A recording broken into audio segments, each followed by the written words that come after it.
China launched its third aircraft carrier on Friday 17 June, the Fujian, named after the province opposite self-ruled Taiwan, sending a statement of intent to rivals as it modernizes its military. President Xi Jinping has made overhauling the world's largest armed forces a central part of his agenda, seeking to project power well beyond China's shores, though the government says it has no hostile intent. Champagne, colorful ribbons, water cannons and smoke were deployed to celebrate the carrier's launch and official naming at a ceremony at the Jiangnan shipyard in Shanghai. Dozens of Navy personnel lined up in front of the ship and sang the national anthem at the ceremony, which was attended by senior officials including Xu Qiliang, vice chairman of the Central Military Commission. The aircraft carrier features a full-length flight deck with a catapult launch system. Unlike its two earlier carriers that feature a ski jump deck, the Fujian has an electromagnetic catapult system, previously a feature that only the US Navy had. The catapults are a major leap forward for China's military,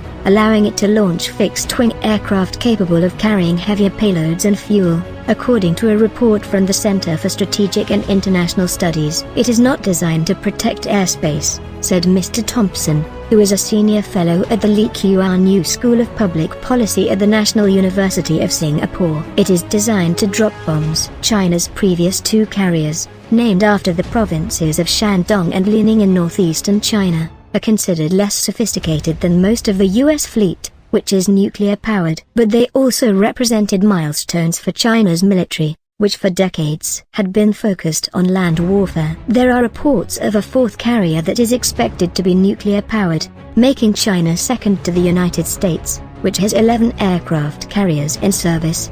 The Fujian will join the Shandong, commissioned in late 2019, and the Liaoning, which China bought second-hand from Ukraine in 1998 and refitted domestically. China is still honing its ability to operate the carriers, and integrate them into battle groups, something the United States has been doing for decades. Only the United States, with 11 aircraft carriers, has more of the vessels. The Fujian's launch demonstrates the military's increasing capability at a time of rising tension with the United States over Chinese claim Taiwan and Beijing's claims to the South China Sea. The coastal province of Fujian is just across the Taiwan Strait from Taiwan and home to the Eastern Theater Command of the People's Liberation Army. Taiwan is a thriving democracy, but China considers the island its own territory and has never announced the use of force to bring it under its control. A senior Taiwan official familiar with the island's security planning told that with the new carrier, China was flagging to the region its intentions about projecting power well into the Pacific.